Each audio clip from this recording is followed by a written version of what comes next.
যে রাত্রে মেরাজের দাওয়াত কথায় পরমারে আমার নবী শুয়েছিল উম্মে হানির ঘরে। যে রাত্রে মেরাজের দাওয়াত ছিল পরমারে আমার নবী শুয়েছিল উম্মে হানির ঘরে।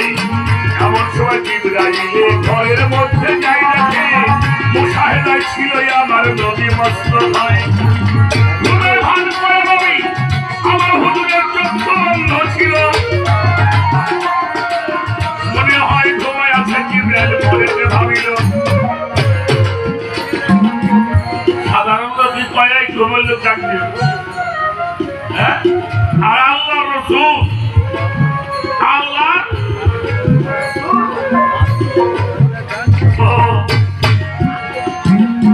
কি করি আল্লাহ বলছে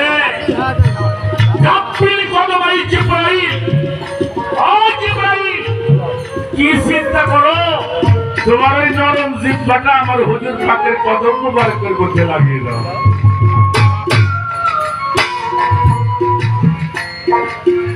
তো জিবরাইল তার জিহ্বা মুবারকটা আমার হুজুর পাকের কদম মুবারকের মধ্যে মানে এমন ভাবে জিহ্বার আওয়াজটা একটু করুন না। জিহ্বার আওয়াজ পায় আমার হুজুর মুস্তাফায় তাকাইয়া জিবরাইলকে দেখিবারে পায়। জিবরাইল তুমি বলে রুহুল কুদ্দুস ফেরেশতার মধ্যে তুমি শ্রেষ্ঠ, তোমার নাম বলে রুহুল কুদ্দুস, তুমি আমার পায়ের মধ্যে শোভা দাও কেন? আমার জিবরাইল বলে হুজুর ইয়া রাসূলুল্লাহ আমি রুহুল কুদ্দুস হতে পারি, জিবরাইল হতে পারি, আপনার কদম মোবারকে ধোলার কাছে আমার চাই।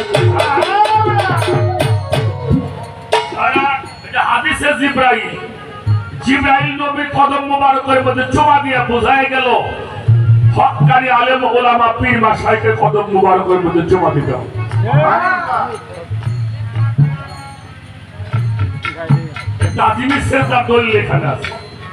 আমার হুজুর পাক যা করেছেন এটা আমাদের শিক্ষার জন্য আত্মদর্শনের ব্যবস্থা করেছেন। আত্মদর্শন হলো মেরাজ। এই মান আরাফা কেমনে করে করতে হয়, কেমনে করে মান আরাফা করে আল্লাহর পরিষদে পৌঁছানো যায়, আল্লাহর পরিষদে নাম লেখানো যায়, এই জন্যই তার হলো মিরাজের বাহানা। তার মিরাজ আবার কি এই হইলে আমাকে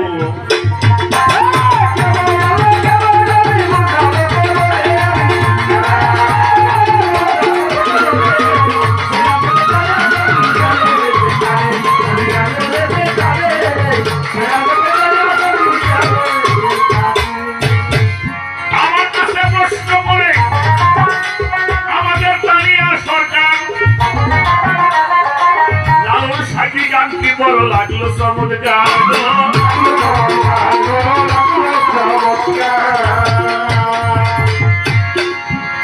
কোন প্রেমিক ফাতেমা সাইকেল করেছেন প্রতি ভজন।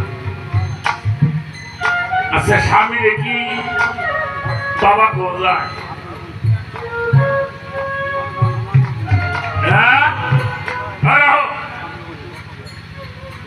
একটা হলো জন্ম দেওয়া বাবা, আর একটা দিলে সুন্দর উড়াও বাবা। বাবা আজা বাবা। আচ্ছা আসেন, যিনি গুরু উনি স্বামী, যিনি গুরু উনি পুরুষ। এই আসলে কয়জন পুষ্যা পুরুষের কাছে আমি জানি না। পুষ্যা মানুষ ব্যাপার সব পুষ্যা মানুষ, পুরুষ মানুষ যে কয়জন আছে এটা আল্লাহ ভালো জানে। কি কর আপনারা বেলা নাকি? হ্যাঁ পুরুষ কারে কয়? সাইকেল আলম বলেছে পুরুষ হোক পরোয়ার দেগা। এই পরোয়ার দেগারের শক্তি যে অর্জন করে সে হলো পুরুষ, আর যে অর্জন করে সে হয় গুরু। কি বললাম ঠিক বলছি নাকি? যিনি পরোয়ার দেগার পুরুষকে পরওয়ারদিগার। সেই পরওয়ারদিগারের শক্তি যিনি ধারণ করেন তাকে গুরু বলা হয়। উনি পুরুষ, আমরা সব প্রকৃতি। আমার স্ত্রীও তাকে দয়াল কয়, আমিও তাকে দয়াল। কিন্তু আমারও স্বামী, এটা আমারও স্বামী, আমার বাড়িওয়ালারও। কোন স্বামী? জগৎ স্বামী, যার মাধ্যমে আমি আমার প্রভুর সঙ্গে সাক্ষাৎ করব। এখন আমিও তার স্ত্রী, আমার বাড়ির লোককেও তার কি কি নাকি ভুল কইলাম? আবার অন্য ফেলে কেউ নিও না, লেখবে না পারলে বুঝতে তো পারি। আচ্ছা, আমি আমার স্ত্রী দুজনে মিলে আমরা তাকে স্বামী রূপে ভজনা করি। হ্যাঁ, আমাদের বাবা ভালো আছো? কিরে মা আসো? বলো, এটা কোন প্রেম? একটা আসক্ত প্রেম। যখন দাস হয়ে যায়, দাসী হয়ে যায়, তখন স্বামী তাকে সন্তান বলে তাকে গ্রহণ। এটা আমাকে শিখাইছে জানিয়ে সরকার। ফাতেমার বদল লাগবো না, ফাতেমার স্মরণ না করলে তোর বদল নিব না। এটা আমি কই না, লালন ফকির বলছে, নীলে ফাতেমার স্মরণ হতে হয় করণ, বলেছে আল্লাহ পাক জবানে। ভজরে মনে জেনে শুনে নবী কালেমা করলো দান, আলী হইল দাতা, ফাতেমা দাতা যে ধন দানে।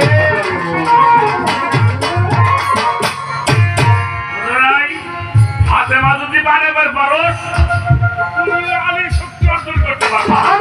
তারপরে ফাতেমার শক্তি নাই, সে আলীর শক্তি পায় না।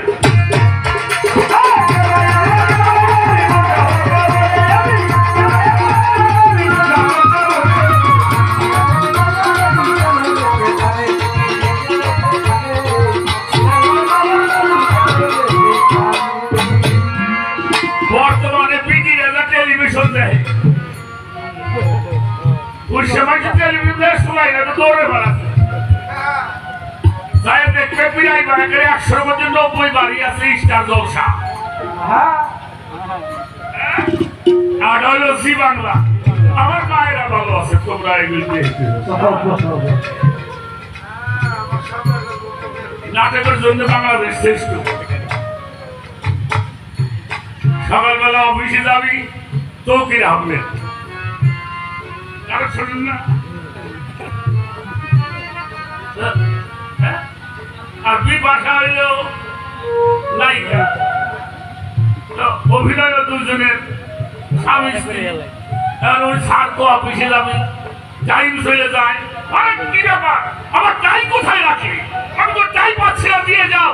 উনি আবার টিম বাঁচতেছে, বলে বাবা দাঁড়াও, আসতেছি বাবা। রাখো বাবা, রাখো না, ওটা বাবা বলি দোষ, আমরা ওটা বলি দোষ।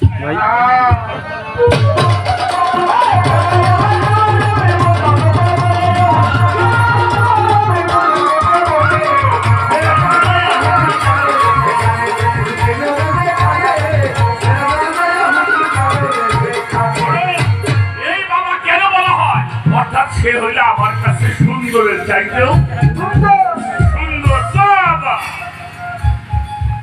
বাবা তখন যখন কিছু সুন্দর দেখে, বাবা এটা একটা ধারা। আর আমরা যেটা বলছি এটা হলো সেই ধারা। এই জন্য দাসত্ব প্রেমে ফাতেমা নবী আল্লাহকে স্বামী রূপে ভজন করেছেন, আর আল্লাহ স্নেহ করে ডাক দিয়েছেন, তুমি আমার মা।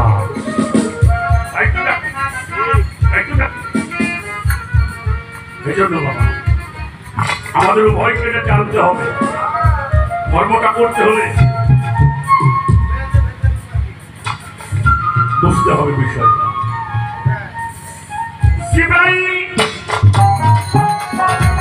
আবাস পেয়ে হুজুর হয়ে গেল, মিরাজের দাওয়াত জিবরাইল পৌঁছাইয়া দিল। আপনারা কি বিরাট করবেন? আমি কটা কথা কমু আসবে। মেরাজে হুজুর পাক গেছে, আপনারা শুনছেন কতদিন ছিল বাবা? কত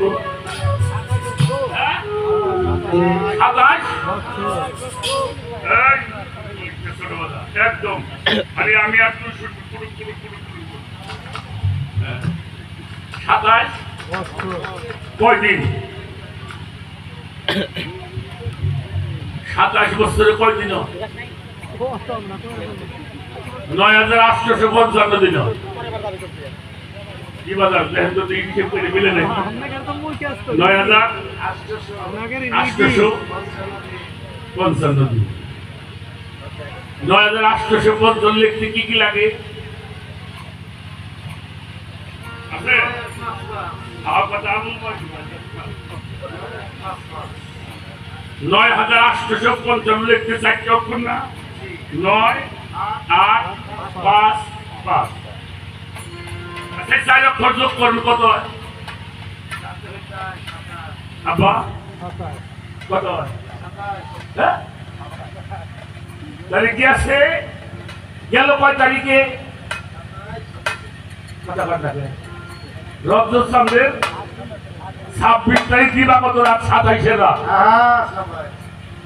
গেল 27 তারিখে বছর গেল কয়টা 27 বছরে 9855 দিন এই 4টি অক্ষর যোগ করলেও 27 কি আচ্ছা ভালো কথা হিসাব কিতাব ক্লিয়ার আচ্ছা রাত গেছে কয়টা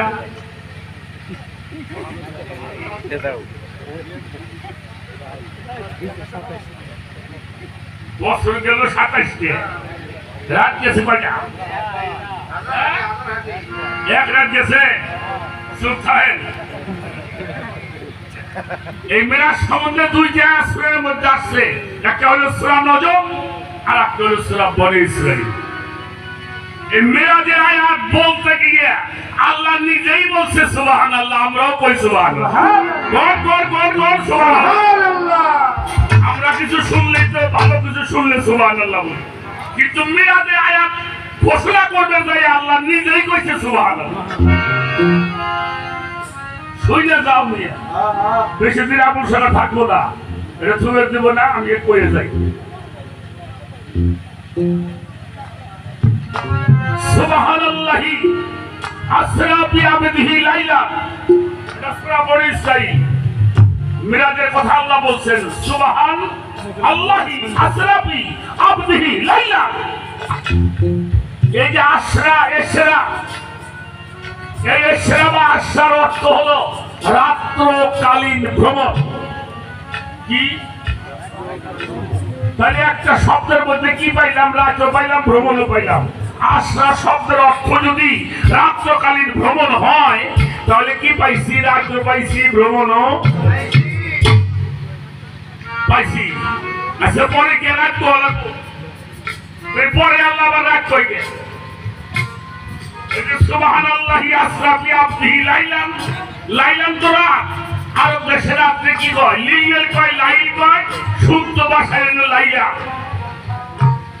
আমি বন্ধু খালি আছে না ওখানে বাদন দিল ঋষিহানি আঞ্চলিক আমাকে হায়দ্রাবাদ দিয়েছিল গান গাবার জন্য জাফরং ছিলেন দুপুরে দেখো হোটেলে খাইছে খাওয়ার পর উনি পান খাইতো এক চাচারা যায় কইছে কাকা আমার একটা পান খাওয়ান চাচা তো বুঝে মানুষ পানের দোকানদার হায়দ্রাবাদে কয় ইতিও চাচা পান দিয়ে খাইবেন না চাচা কিতাবাদ মাতরে বা এই পানটা দিয়ে খাইবেন কাঁচাকু খাইবেন না শুকাকু খাইবেন কাঁচা করে খাবে ওটা কি ভাষা আঞ্চলিক ভাষা তাহলে কি লাইলান তাহলে আগেই বলা হলো রাতের ভ্রমণ লাইলান কেন বলা হলো যদি শুধু আশ্রা ব্যবহার করা হতো তাহলে বোঝা যাইতো আল্লাহ রসুলের মেরাজটা সম্পূর্ণ রাত লেগেছিল এই লাইলান শব্দটা যোগ করে আল্লাহ জানাই দিছে সম্পূর্ণ রাত লাগে নাই রাতের সামান্য একটু সময় লেগেছিল আমার কথায় বিরাট কর নাকি বাবা বিরাট কর আচ্ছা বর্তমানে রাত হলে 11 ঘন্টা দিন হলে 13 ঘন্টা কি কথা তাই না এখন দিন বড় না রাত ছোট এই 11 ঘন্টা রাতের সামান্য সময় কয় ঘন্টা?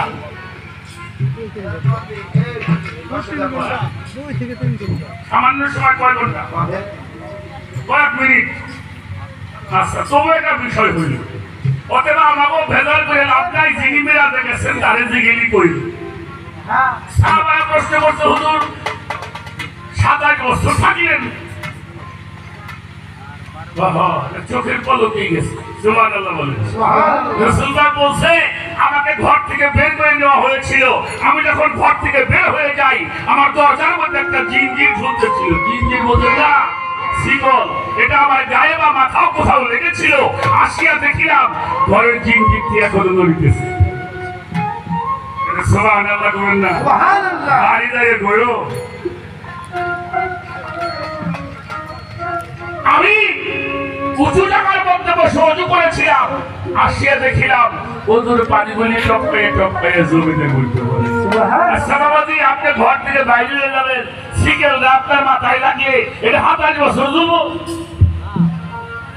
27 দিন, 27 ঘন্টা, 27 minute, 27 second, 1 second, 2 second, 3 second. চোখে বলো, আমি যদি এখানে বসে অজু করি, এই পানি মাটির মধ্যে পড়তে 27 বছর লাগে।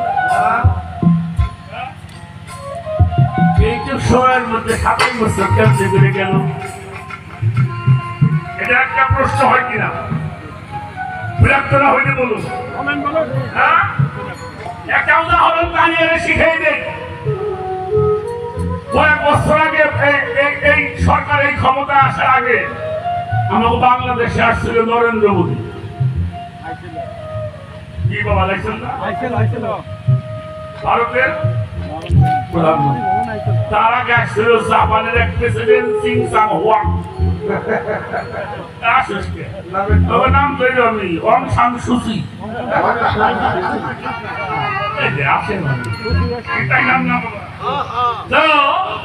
এই যে ভারতের প্রধানমন্ত্রী যে এবার আসছিলেন, দেখছিলাম বসে বসে।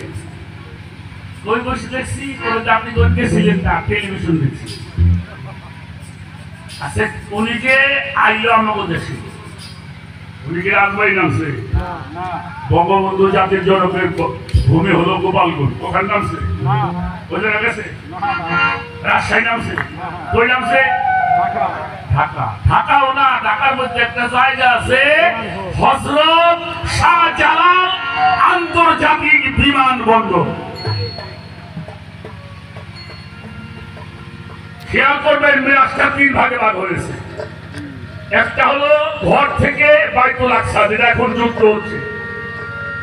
এটা হলো বাশারিয়াতে মুস্তাফা সাল্লাল্লাহু আলাইহি ওয়াসাল্লাম। আর বাইতুল আকসা থেকে সিদরাতুল মুনতাহা পর্যন্ত এটা হলো নুরানিয়াতে মুস্তাফা সাল্লাল্লাহু আলাইহি ওয়াসাল্লাম। আর সেখান থেকে গিয়েছেন জিবরাইল, যেখানে যাইতে পারে নাই, ওয়া কাবা কাউসাইন ওয়া আদনা, অর্থাৎ নিকটবর্তী ছিল আর নিকটবর্তী হয়ে গেল।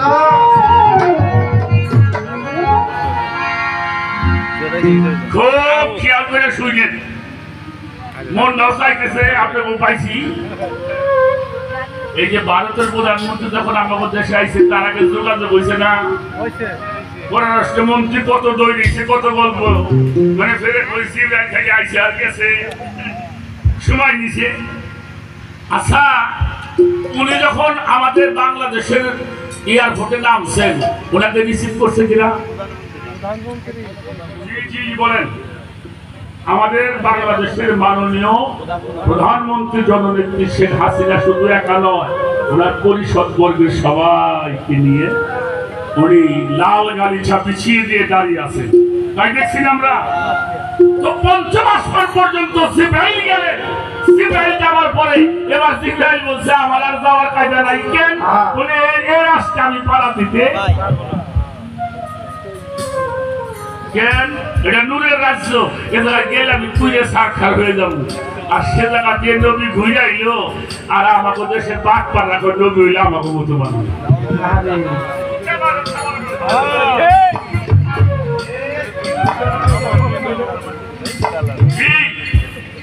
ভুল বইতে যাবেন। আসেন, কে আসলো? এরপরে বেশি গেছে বুরাকের পরে বেশি গেছে এই কথা বলেন ওটার নাম কি রব রব রব কি তাহলে বুঝা হয়েছে মানে উনি হলো রব্বুল আলামিন আর উনি হলো রাহমাতুল লিল আলামিন উনি হলো 18,000 মাখলুকাতের প্রধানমন্ত্রী মুহাম্মদুর রাসূলুল্লাহ এক প্রধানমন্ত্রী আর এক প্রধানমন্ত্রীকে রিসিভ করবে না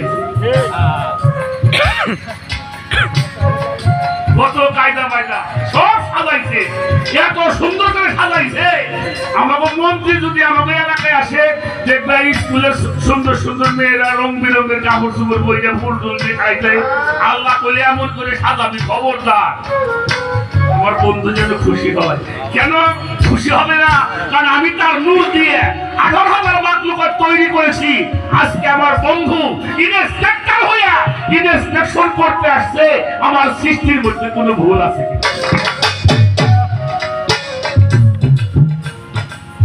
কথা বলি খারাপ লাগে দেখেন এবার প্রধানমন্ত্রী যখন প্লেনটা ল্যান্ড করলো আমাদের বিমানবন্দরে আমরা টেলিভিশন দেখেছি দরজাটা খুলে গেল নরেন্দ্র মোদী বের হয়ে একটু মুস্কি হাসি দিলেন নিচে তো আমরা করতেছি নাই মোলা এই নাকি না এইটা হলো ভালোবাসা আহা তোমার কতদিন আসো বন্ধু তোমার স্বাগত নামলে কোলাকুলি হলো কত মহব্বত হলো মহব্বত হওয়ার পরে এবার আমাদের দুই প্রধানমন্ত্রী দুই গাড়ি উঠছেন কোথায় যাবে বঙ্গভবন আচ্ছা এই প্রধানমন্ত্রী যখন নামছে আমাদের দেশে এরপরে কোনো গাড়ি ঘোড়া চলছে ওই রোডে চলছে সব বন্ধ আল্লাহ কইছে এই সময় দাঁড়িয়ে যা চন্দ্র দাঁড়িয়ে যাও সময় দাঁড়িয়ে যাও সূর্য দাঁড়িয়ে যাও সেখানে যে অবস্থায় আছো সব দাঁড়িয়ে যাও একমাত্র আমি আমার বন্ধু ছাড়া কেউ জানবে না বের হবেন এয়ারপোর্ট থেকে একজন ট্রাফিক সার্জন নারী মিলিটারি কোনো অফিসার বড় একটা মোটর সাইকেল নিয়ে ওই পাশার বলি টান দিয়ে আছে বাড়তি চলে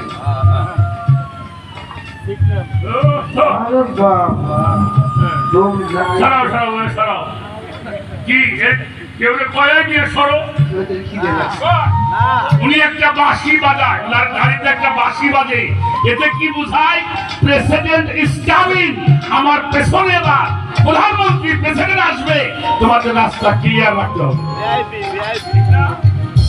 এবার দুইজনে উঠছে বাসগুলি ব্রেক হয়ে গেছে ট্রাকগুলি ব্রেক হয়ে গেছে রিক্সা ব্রেক হয়ে গেছে মাইক্রো ব্রেক হয়ে গেছে সাইকেল ব্রেক হয়ে গেছে চন্দ্রমোটর ব্রেক হয়ে গেছে মানুষগুলি হুজা হয়ে খারাপ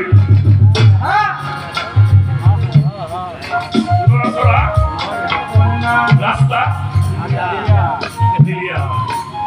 এবার দুজনে উঠছেন বের হয়েছেন চলছে চলছে চলছে চলছে চলছে চলছে চলছে চলছে কোথায় যাবেন বঙ্গভবন আল্লাহ রসুল যখন ঘর থেকে বের হয়ে গেছে সবকিছু স্টপ করে দেওয়া হয়েছে আল্লাহ রসুল চলছে চলছে চলছে চলছে 27 বছর চলছে বেড়াইতে দেখছে আবার যখন রহমত দুনিয়াতে আসছে আবার দুনিয়া চালু হয়ে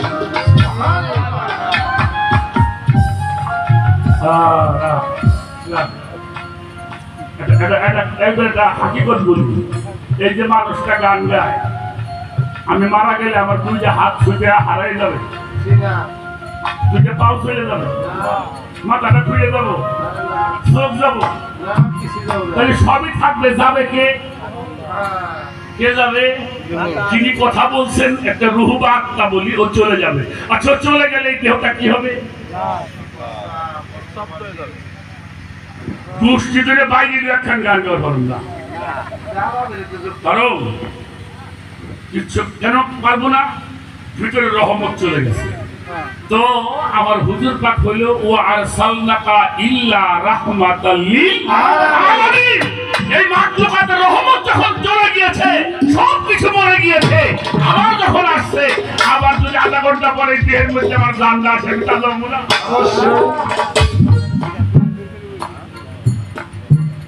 এটা কি বুঝাইলা?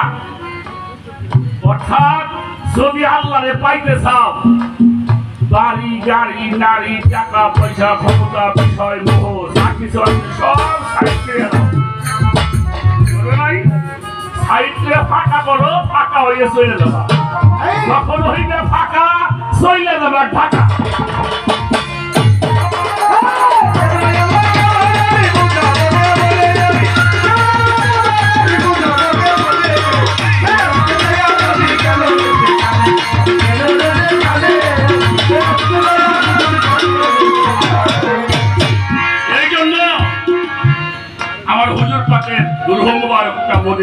রওজার মধ্যে আছে,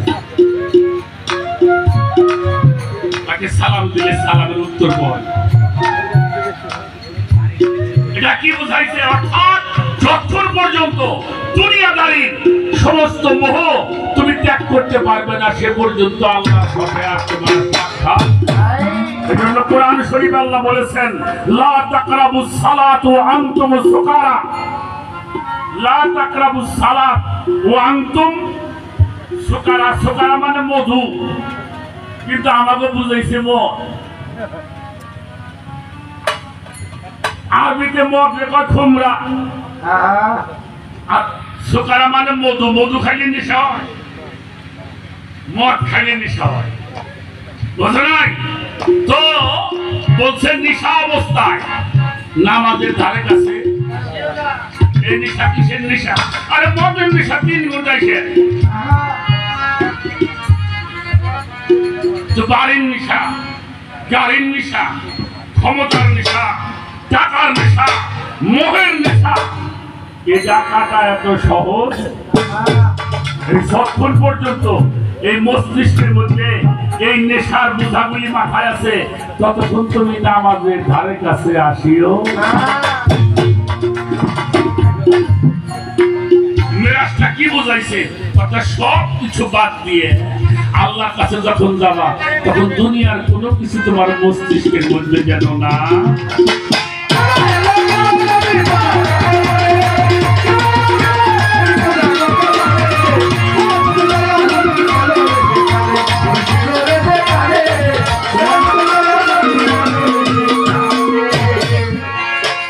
আর বেশি বলিব না,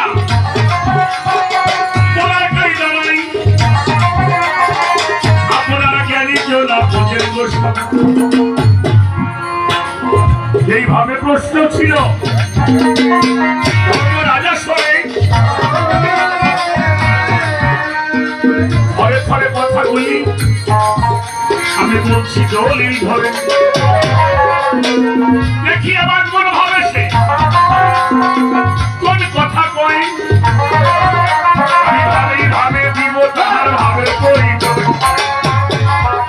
এবার গানে গানে